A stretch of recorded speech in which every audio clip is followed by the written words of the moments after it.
Your signs and your symptoms are actually different things. Your signs can be measured and your symptoms are felt but not measured. So if you're unconscious, they don't know your symptoms. They do know your signs. They can tell if you have a fever, a rash. But when you say, I have a rash and I'm fatigued and I have a headache, and those are like two different languages coming at that provider at the same time.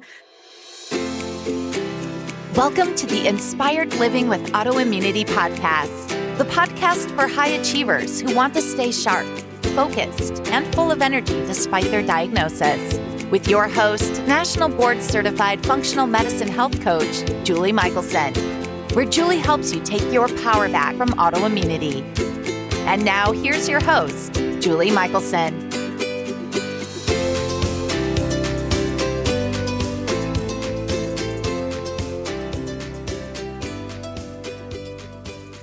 Welcome back to the Inspired Living with Autoimmunity podcast. I'm your host, Julie Michelson, and today I'm joined by Andrea Nakayama, the host of the 15-Minute Matrix podcast and the founder of Functional Nutrition Alliance.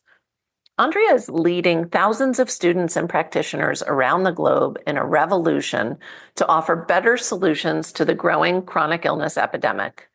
By highlighting the importance of systems biology, root cause methodology, and therapeutic partnerships, she helps the historically underserved individuals reclaim ownership of their health. In today's conversation, Andrea shares the major principles of the Functional Nutrition Alliance, as well as the Functional Nutrition Matrix. We discuss the efficacy of incorporating narrative medicine to enhance the partnership between the client or patient and the practitioner, and to tap into the innate healing power we all have. Andrea, welcome to the podcast. Thank you, Julie. I'm super excited to be here with you. I am so looking forward to our conversation, and I would love for you to share, kind of in a condensed way, if you can, a little bit about your journey. I always am inspired by, I know almost all of us came to functional medicine, integrative health, whatever you want to call it, under whichever umbrella, through our own journey or the journey of a loved one. So if you would share, not only how you got into this world, but then a little bit of what inspired you to, create a program and train practitioners and really take it to beyond the next level. Yeah, thank you for that invitation. And I will try to condense it. So in April of 2000, my late husband, Isamu, was diagnosed with a very aggressive brain tumor, a glioblastoma multiforme, when I was just 7 weeks pregnant.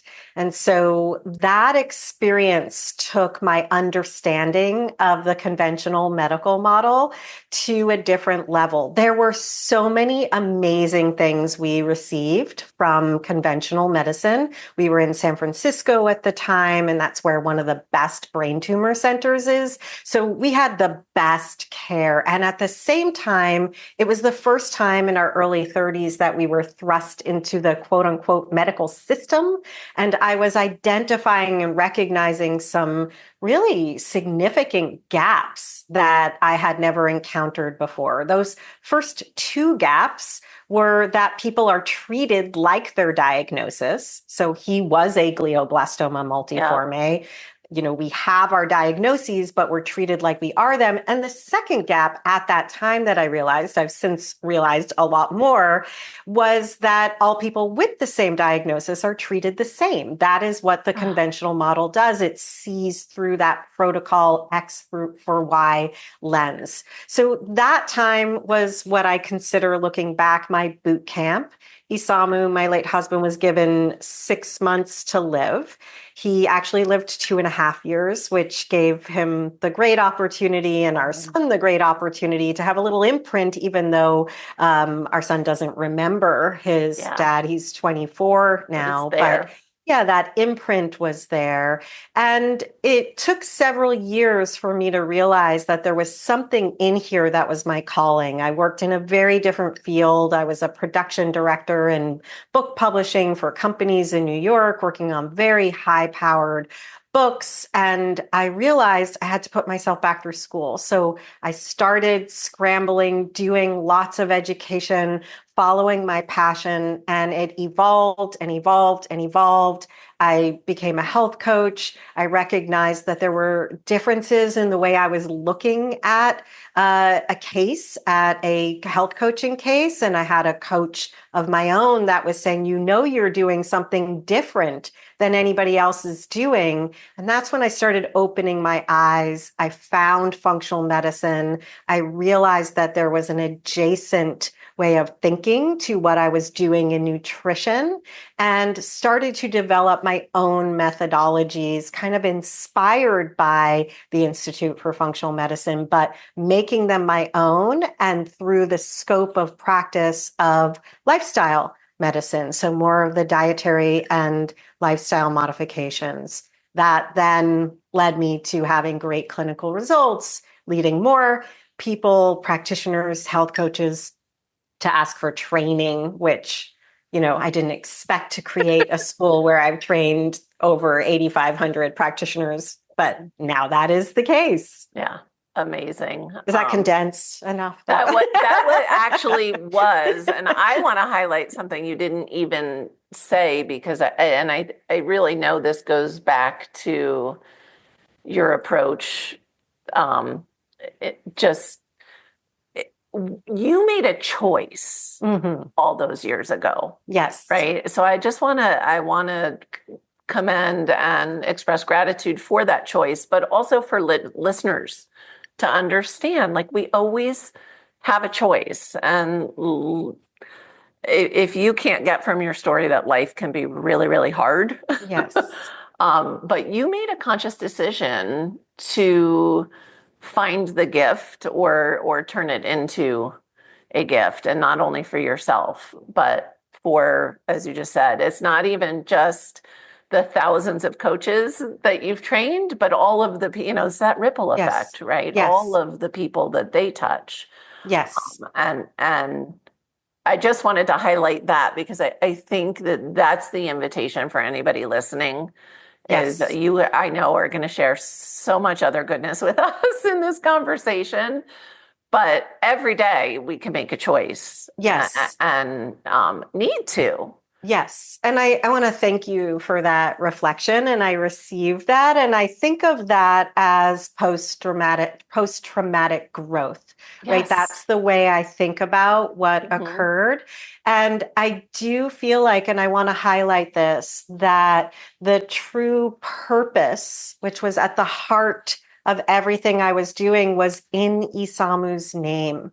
And so when we find the purpose, the real why of what we're doing, even in our own everyday lives, I don't mean professionally, I mean personally, when that why is bigger than us, we will move mountains. I had to learn things. I still in business have to learn things that I do not want to do or learn, but the purpose of what I'm doing with the actual work is what enables me to do the things that I didn't think I could, would, knew to do, wanted to do. And so again, I think we can be hard on ourselves about not doing it right. But I think some of the work is in finding that deep purpose that enables us to do that next thing. Amen. I mean, that is what keeps us going, right? In the unknown and in the growth, because growth comes from discomfort. Yes. And so if you're comfortable, you're probably not growing, if you're seeking comfort. And so I don't know how one could create sustainable change without being in touch with their true purpose. Yes. And break it down. Yeah. Break it down. We expect so much of ourselves. And this is where I love functional medicine and I'm in service to functional medicine. But if I may, I'm going to say that it's gone the way of conventional medicine and that it's very protocol based. And so I do feel like we're putting a lot of pressure on ourselves as people, especially women, especially type A women with chronic health concerns to do it all right or not do it alone at all. And what I see is that people are frustrated. They feel like it didn't work. They took all the supplements. They quote unquote healed their gut. And I just want to say we can break it down and stack and learn. Someone like you does a beautiful job of helping people to make sure it's right for them. And then next, and then next, and then next. I just want to take the pressure away from this idea of doing it all right, going on this protocol, taking all these things that has become the norm in our field that I think is a disservice. I so agree. I think functional medicine has become, that umbrella that's gotten just totally washed down. And there are amazing functional medicine providers, and there are people who shouldn't be allowed to say they're functional medicine. It's just become, a marketing tool, really. So I love that you say that. And I want to highlight, this is not where I thought we were going to go. The perfectionism, somebody asked me once when they were interviewing me if I found that many of my clients were perfectionists. And I literally giggled and was like, every single one. Yes. They may not all present as type A, but that perfectionism is part of it. It is one of the ingredients to struggle with chronic illness to begin with. Yes. And I'll take what I learned in business is this beautiful tool for life, which is that done is better than perfect. Yes. Right. Yes. And like, why did they teach me that when I was a kid? Like, why was that? I'm just going to go here for a moment. I know we have so many things to cover, but I think that this is a really important point because people will often think I'm a perfectionist because I have very high standards and I have high standards of excellence, but I'm not afraid to make a mistake and make it progressive. So really understanding that persistence and perseverance are better than perfection. And I think what trained that into me is that my undergraduate degree is in art and design. Wow. And in art and design, you put your work on the wall outside of you for people to critique.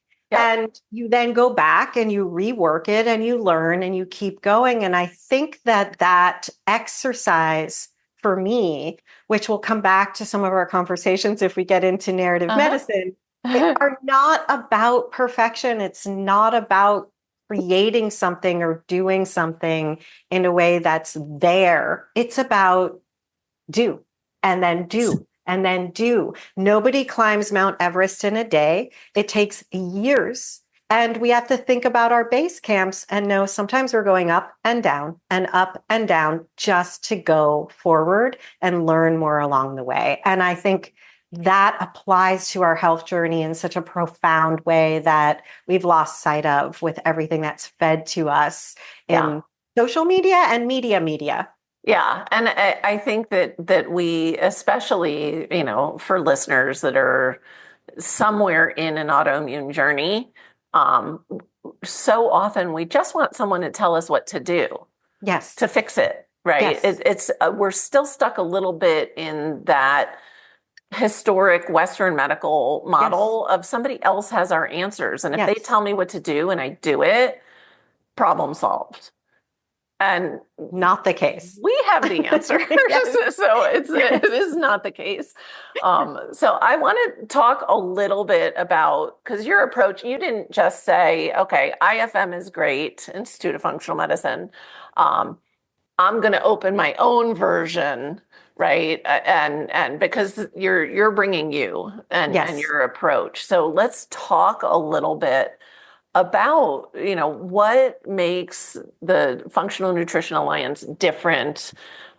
You have you're very systems thinking Yes. oriented, which I'm not saying IFM doesn't have at all. Right. That's not true. But share with us a little bit about, I mean, your podcast is the 15-minute matrix, right? Yes. So let's talk about the matrix. Yeah, let's talk about the matrix. So I'm going to go back to the three primary tenets that the Institute for Functional Medicine, the founding fathers, and they were, so I'm going to call them founding fathers, really anchored on. And for me, that is the premise I'm continuing to work with. And again, I was already practicing and teaching before I even found functional medicine. It just gave it a different way of, I was like, oh, this is related. So those three founding principles are a therapeutic partnership, looking for the root causes, and a systems-based approach. So a therapeutic partnership goes back to what you just said, Julie. You already know. And I see it as my job to elevate the understanding of a patient to be a true partner in their relationship with any provider, including their medical provider. So I always like to remind patients there are two experts in the room, and one of those experts is you. What are you the expert in? Oh, you're the expert in your body and yourself and your symptoms and your history. Let's figure out how to bring that forward so you can be a partner. Looking for the roots, and I'm going to underscore the S because I think that functional medicine has become very root cause focused, and always plural. Stuck, in this sympathetic dominant. Let me find that root, and I'm going to say it is not root; it is roots. Yes, and that root, that quest for the root is not going to lead to a healing journey. It is a fixation that something's broken. You'll find the one thing, like you were saying, and it all get better. So looking for the roots, which means we say, why is this happening? Not just what do I do about it? And a systems-based approach embraces systems biology, of course. So we're recognizing the gut and the brain connection, the hormone and the liver and the gut. We're seeing the connections inside, but I also have created systems that allow us to simplify what it is we're trying to look at, to think about it more clearly. So those three premises I am very much in service to, but the scope of practice is very different. So functional medicine docs, for the most part, and I'm not talking about all of them, but they recognize that diet and lifestyle modification matter. How they actually double click and focus on the physiological impacts and implications of diet and lifestyle modification is still lacking for many of them due to time, scope of practice. I and the people I train, depending on their scope of practice, because doctors come through the program too, do not diagnose, prescribe, or treat. Instead, we assess, recommend, track, repeat. And we're understanding that deep physiological connection between what I call the right side of the matrix, coming back to the matrix, and that physiological terrain. So in my version of the matrix, I'm just going to pause there and then I'll go matrix. Any thoughts or questions with that kind of just setting the ground? I'm just cheering you along at this point, right? Of the, like-minded. Yes. Yeah. And so I'm just sitting here nodding like, Yes. And I love that you and people not like, they're amazing physicians. They're amazing coaches. Like it doesn't matter. We joke all the time. I mean, if listeners are regular, they know, my partner in life is a physician.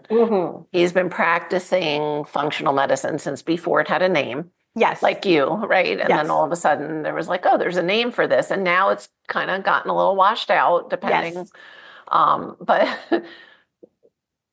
But even with us working, when we work together, it's like, okay, the how is still missing. Like his appointments with patients, he spends 2 hours. And it's still not enough time to, there's just too many things. And so I do think this deeper level of, why, right? Yes. You can't always answer why. Not But you truly. track and you look and Yeah. you discover through the lived experience, not through a scale or a piece of paper. I call it the qualitative measures Yeah. versus the quantitative measures. And I also like the quantitative measures. I love both, Yes. the quantitative measures is like, yes, but ultimately I want people to feel well. Exactly. And so that's the measure, right? Yes. What are the goals, and Yes. are things shifting in the right direction? Exactly. How do you feel? Tweaking. Yes. Yeah. Yeah. So let me just talk about this through the matrix. So the way I've redesigned the functional medicine matrix with their permission. So the functional nutrition matrix has 3 sections that I call the story, the soup, and the skill.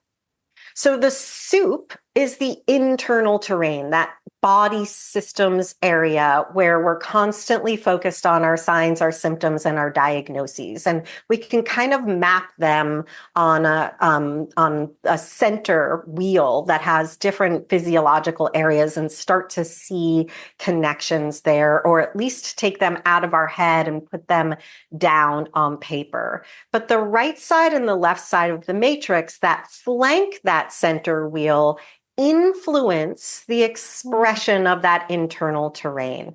So, of course, the skills section are all the things we're trying to do: sleep and relaxation, exercise and movement, nutrition and hydration, stress and resilience, relationships and networks. Yes, yes, yes, yes, yes. And there's no perfect. We need to find out where you are at this moment and make each next step forward. I will always say the non-negotiable trifecta is sleep, poop, and blood sugar balance. And I know you've spoken about all, but what I realized that we were really skipping past the extreme influence of the patient's story. So when we talk about that, I want to understand, and I want us to understand that the what we're exposed to, again, in media and in our healthcare system, is a hyper focus on what's going on and what do I do about it. And we've forgotten what got me here. How do I better understand how I got to this point in time? And so that story, which in functional medicine we call the ATMs, the antecedents, the triggers, and the mediators, is what led me on a quest to uncover how we can more acutely bring attention and awareness as patients to what brought us to this point in time, so that we can be better partners in our healthcare journey. And I just want to focus, because you said that you want people to feel better. And I love, we want that qualitative feel in functional medicine. If we think about the antecedents, what got me here, the triggers, what's this life that I've lived? When I say antecedents, I mean, what did I just come in with? Right. What was a given? Triggers, what happened through my life journey? The mediators are the gold. I see my job as helping people expand their pocket of mediators so they are back in control, more control of their health. And control is a slippery word, but have more influence by saying, this makes me feel better. This makes me feel worse. Yep. If I'm going to do something that I know makes me feel worse, I'm in a risk reward situation. Mm-hmm. I get to make that decision in the moment, but I know. And so I see my job as expanding people's understanding of their own personal mediators. And that gives us back so much more influence. It's the power. It is. I joke and I say, in 3 years, you're not going to avoid gluten. I'll pick on that one because everybody knows how I feel about that for the autoimmune population specifically. Yes. But just because Julie said, or Andrea said, or you read, oh, gluten's not good for, it's part of the problem. Doesn't matter. It does not, is not going to matter. It's how you feel when we get you feeling, that's the gold. And I love Yes. it. You say pocket, I say toolbox, right? Yes. It's not, it's like when you watch people roll their eyes when you mention stress management, right? And Right. and they think I'm saying avoid all your stressors. Right. No, that's not possible. Right. Let's create resilience by, Yes. these tools, the Yes. having that big expanded pocket. Yes. And so I love, which I knew I would. I love your approach. And I can hear the direct connect to your story. I mean, it just Yes. makes so much sense. This goes back to, again, the what's the problem and tell me what to do to fix it is the same diagnosis pill Correct. that we've spent decades, and so we took that same model and we just put different things in those boxes and Yes. it doesn't work. Correct. Yeah. So Correct. And I it's a love that. hard reframe, right? It's not sexy because we really just want the fix. And I'm Yeah. often reminding people, you are not broken. I mean, this is one thing I love Don't worry. about regular old serum labs. I Yeah. will create a chart for people with the trend of their labs and make everything green and Trend. focus first. Trend is important. Look first and foremost at let's look at what's working in your body. Right. Let's focus for a minute on all the green we see on this spreadsheet in front of us. Can we just applaud that for a moment? Because we're so eager to look for what's broken in us. Right. And we forget that our body has infinite healing potential. And we actually have a pharmacy within that through narrative medicine, I'm starting to anchor on more that I think we've left behind. Things like belonging and feeling included and love and joy and being moved. There are things we can access that we don't need anybody else to prescribe to us, that we can tap into, that are not just our story, oh, and then this happened to me, and then this happened to me, but oh, when I go to dance class, I notice that my heart rate variability that night goes up in a positive way because I'm exercising, but I'm part of a community and I feel joy. Yes. Little things that I think we've left behind in our incessant quest for this affirmation that we are broken and have to be fixed. Yeah, absolutely. And I love that you use the word joy.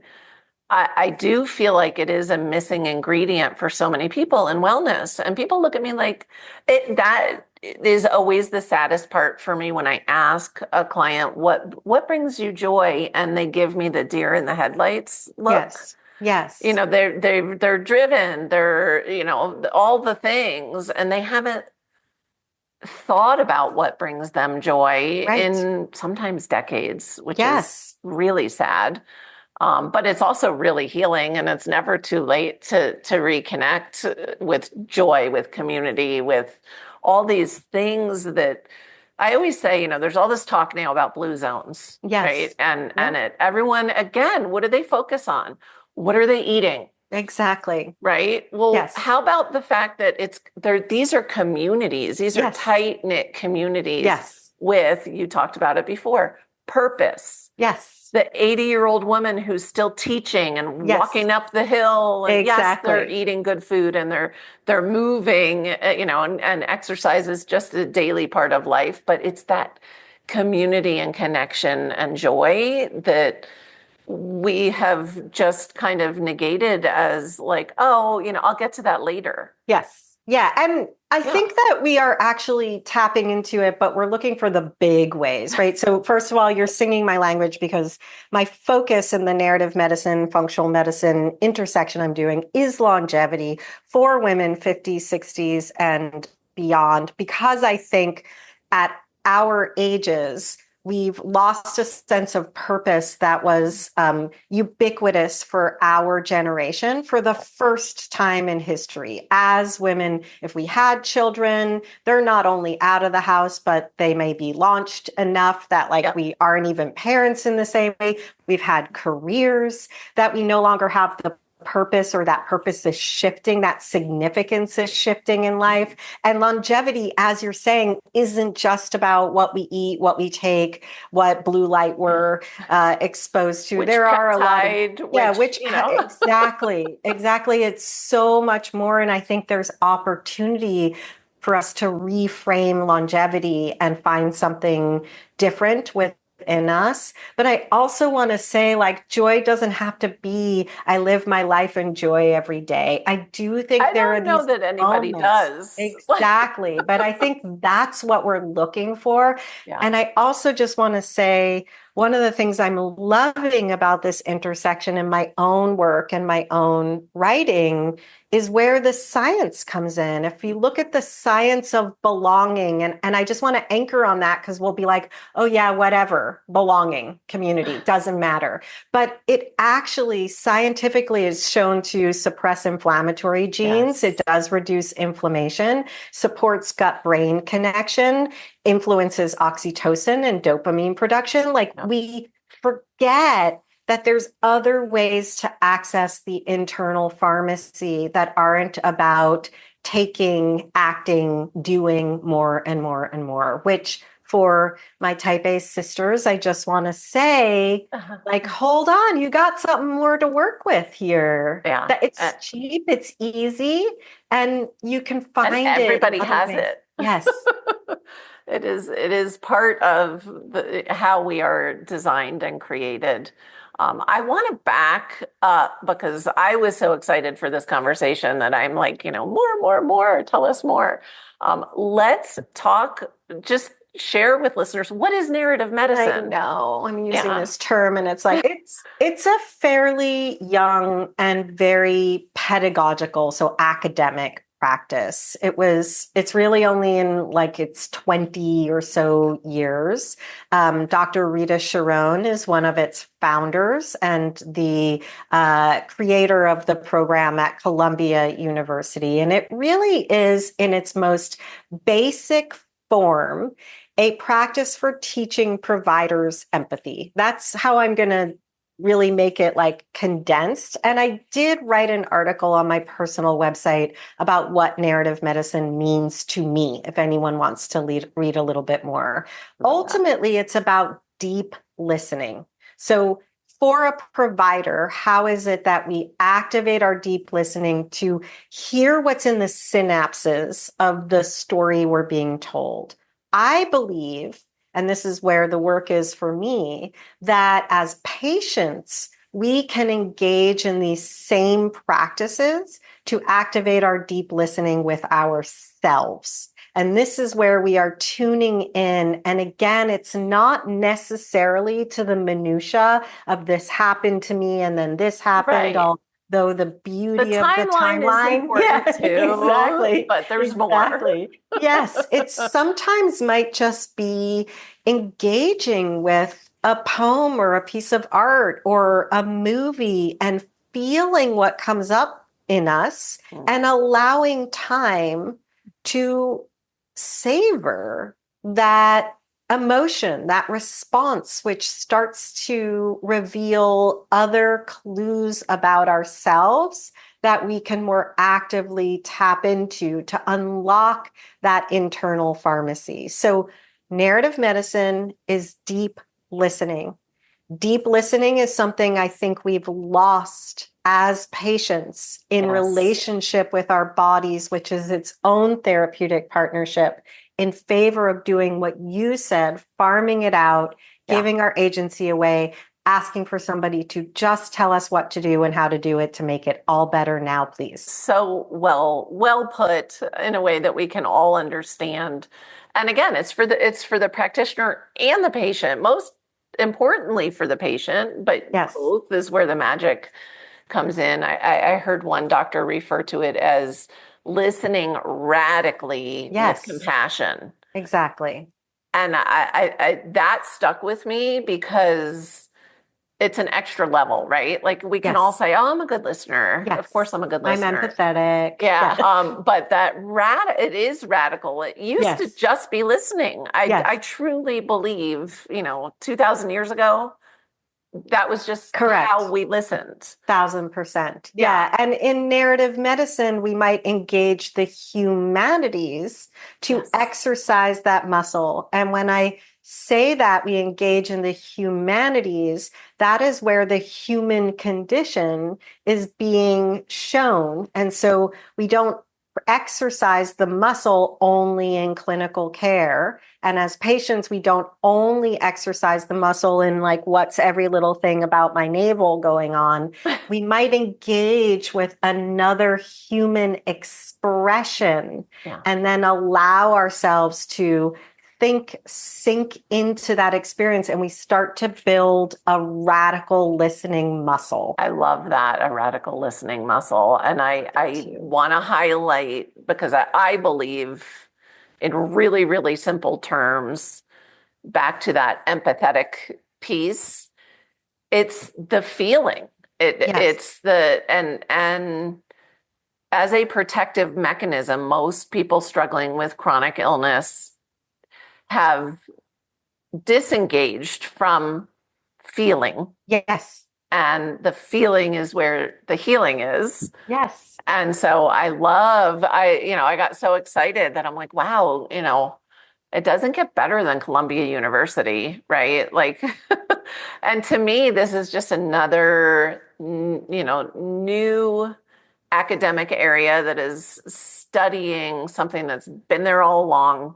Yes. We're finding a new approach and a way to train people to help heal themselves and others. Yeah, I mean, I'll give you an example. I was at a workshop that's part of my program in the spring, and it's a varied room of people coming from all different backgrounds. But there was a young woman the same age as my son who's applying to medical school, and we were in a small group and we were reading a poem and talking about the poem. And a lot of the people from my cohort were there, and we kind of know how to practice this. You learn the muscle. Somebody newer doesn't have the muscle, and that's the fun I have in the workshops I'm teaching, is helping people to start to exercise that muscle. But she said, I just don't understand poetry. And I said, this is the beauty of narrative medicine, because the human condition is messy. It's not linear. It's not given to us in a very thought through, this is what it is, like a test, prescriptive. And when we encounter something like poetry, it's messy, it's confusing, but our time to sit with that and go, what's really in here is that radical listening muscle, because a patient is likely not telling us the story in that linear way, or necessarily even in what needs to be told. And we have to listen again in those synapses. And I just want to come back to the patient, because I work in both realms. We can be doing that with ourselves in such a beautiful, compassionate way that allows us to tap into so much more of our healing potential that I really do believe we're leaving on the shelf. Yeah, absolutely. I mean, because I don't know that you can have true lasting healing without that piece. No. You could feel better. Yes. But true healing. And then if you think of, again, back to the ripple effect of, and you mentioned this already, but then it's, once somebody has that skill and you think of the interactions that person has, if as a possibly a parent, a partner, a coworker, I mean, just in general, oh my gosh, then the world becomes a better place again. Yes. Yeah. Yes. So, wow. I know it feels very wow to me, but again, like, it's not necessarily the sexiest thing. Like, it is, I teach thousands of providers, right? like in Yeah, the I mean, beginning, you talked about like totally. exercising the muscle, Yes. and I know from even from experience as somebody who always liked that methodical, that when we start to exercise that muscle, we just have to step into that discomfort, Correct. because that's not, most of us haven't been exercising that muscle all along. Yes, exactly. Yeah. Yeah. And it's really I find it an incredibly beautiful and incredibly healing practice. And again, I know it's hard to access, and it's why I'm offering quarterly free narrative medicine workshops just for people to get in touch with it. Like, I want to bring it out of the academic world that it sits in and, bring it into the everyday in some way and Right. give people that Well, tool that's the and that point. question. Yes, for me, it Yeah. definitely is. Yeah. Yeah. And I love that. And I think, again, back to empowerment and responsibility, right? Like Yes. as a patient, as a human, but as, to sit on the patient side of, with the power to create the good change and, comes, well, then guess what? I'm also responsible, right? To weigh Yes. the risks of, what consequences am I going to have if, Yes. um, how is there a way, is it, through you, like how does somebody find, okay, they're really intrigued about this, but how do Yeah. they find providers? Because it's almost like a secret tool, right? Yeah. I think From the yeah, provider side. it definitely is a secret tool. And I don't know that there's like I don't know that there's any like place you can go and say this person's trained in. I find that the people who are most interested, I mean, palliative care doctors, pediatricians, like people who are really questioning So what's we need to fill in occurred the in middle. medicine. Yeah. And I do feel like, if you're a patient looking to tap into this for yourself, that hopefully what I'm starting to offer more of, whether it's through the writing, I mean, my blogs aren't blogs, they're chapters of my book. Like it's really diving in and asking the question and maybe doing a prompt. And how do we sit with these opportunities that exist within us? I also think we have very high expectations of our physicians these days to be the be all and end all, to be the radical listener, to understand diet and lifestyle modification. We're not asking our doctors to tell us which sheets to buy or toilet paper or toothpaste or jeans, but we're expecting a lot of our doctors. So I really do feel like there was a point in time in my own professional journey that I was like, I have to train more providers to be thinking differently about care. And I'm still doing that very actively every day. But at the same time, I'm starting to realize, wait a minute, I got to train patients. So Right. we're not only looking to where do I find the Yeah. doctor who can do all the things. Yeah. At our clinic, we actually have as part of the intake, I like to call them clients, patients, whatever you want to call them, literally to sign that they will be active Yes, participants in their care. Otherwise, we're not the right fit because exactly. then our hands are tied. Exactly. And I think that there, besides the interventions that we do need help with from a knowledgeable provider, Sure. we also need to or can tap into some of the knowledge that exists within to help ourselves along the way as well. So there's a real interest for me in that next evolution of my own work, which when I say pocket, I feel like in many ways it's putting functional medicine into the pocket of the patient, but within their scope, our scope of Right. practice. We all have different scopes, a health coach, a nutritionist, a physician. Those are different scopes. Mhm. And a patient has a scope too. And there's a lot of time between the visits and recommendations that you get from any of your providers. And there's more we can tap into that's within our scope during that time. I love that. Amazing. And that's what I have always said, that in this day and age, a healthcare team, Yes. and the most important person on the team is the patient. Center of the matrix. Yes. Amazing. I promised I was going to let you go on time, so I'm going to do my best to keep my word.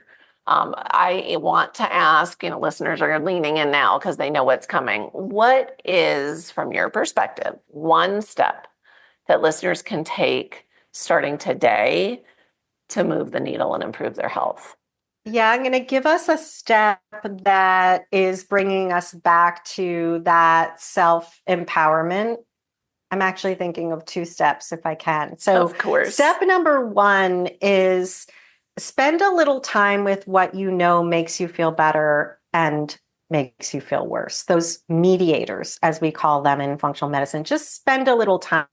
I sometimes call it a yes, no, maybe list. Like, what do you know makes you feel good? What do you know doesn't make you feel good? And what are you not sure that you've done along the way? And just taking the time to gather that information is really, really helpful and will set you up to be a better partner with whoever you're looking to get support. So that's one thing I want to invite people to do. A yes, no, maybe list. You can do it just about food, everything, whatever you want to do. Yes, no, maybe. The second thing I just want to say, because I think this is really important for us as patients to understand, is that we tend to overload our provider with our signs and our symptoms in the same sentence. And to a medical provider, your signs and your symptoms are actually different things. Your signs can be measured and your symptoms are felt but not measured. So if you're unconscious, they don't know your symptoms. They do know your signs. They can tell if you have a fever, a rash. But when you say, I have a rash and I'm fatigued and I have a headache, and those are like 2 different languages coming at that provider at the same time. So another preparation step I like to invite patients to do before they see their provider is separate the things that you know can be measured versus those that can't. So you can say, my ferritin's been low for 7 years, but you can also say, I feel fatigued all the time. I get up and I have a cup of coffee and I feel like I can get right back in bed. Like, those are 2 separate things. So I just like to give people that nugget so that we're building the bridge to the person we're asking to be our guide. I love that. Building the bridge to the person we're asking to be our guide. And that is, again, back to responsibility of, I love it's taking the time, and taking the time take the time to feel, take the time to notice, take the time to record, to prepare. Yes. And so, because when we're just spitting out this bucket, it's sometimes going to take even longer to get underneath and figure out what's really driving things. Yes. How many root causes there are going on. Yes. So amazing. For people that are listening on the go and aren't going to check the show notes, where is the best place to find you? Yeah, if you head over to Andrea Nakayama on the web, on Instagram, on LinkedIn, Andrea Nakayama is going to lead you back to the Functional Nutrition Alliance, to any podcast, this podcast, all the blogs that I'm talking about. Yeah. So Andrea Nakayama is the one place to go that will lead you to the matrix of other opportunities. The matrix, there it is again. I love it. She's not done, ladies and gentlemen. I'm so grateful. I know I called you Andrea. Oh, no, totally. I'm used to it. I really appreciate you, just the way you show up. I won't drool again about the contribution you're making to everyone who is willing to lean in and risk a little discomfort. But really appreciate just the way you showed up today for us and the amount of amazing things you've given all of us to really ponder and perhaps feel. Yeah, same. You're such a gift to your community and such a joy to speak with. Thank you for having me. Truly my pleasure. For everyone listening, remember you can get those show notes and transcripts by visiting inspiredliving.show. I hope you had a great time and enjoyed this episode as much as I did. Maybe give it a second listen and you'll get even more things out of it. I hope you all have a great week. Thank you for listening to Julie Michelson's Inspired Living with Autoimmunity. Did you enjoy this episode? Please like, share, and subscribe wherever you listen to podcasts. If you'd like to get a transcript of this and every other episode, just head on over to inspiredliving.show or click on the link in this episode's description. There, you can also find everything we discussed in this episode, including links and information about our guest. You can even send in your questions to be answered by Julie in a future episode.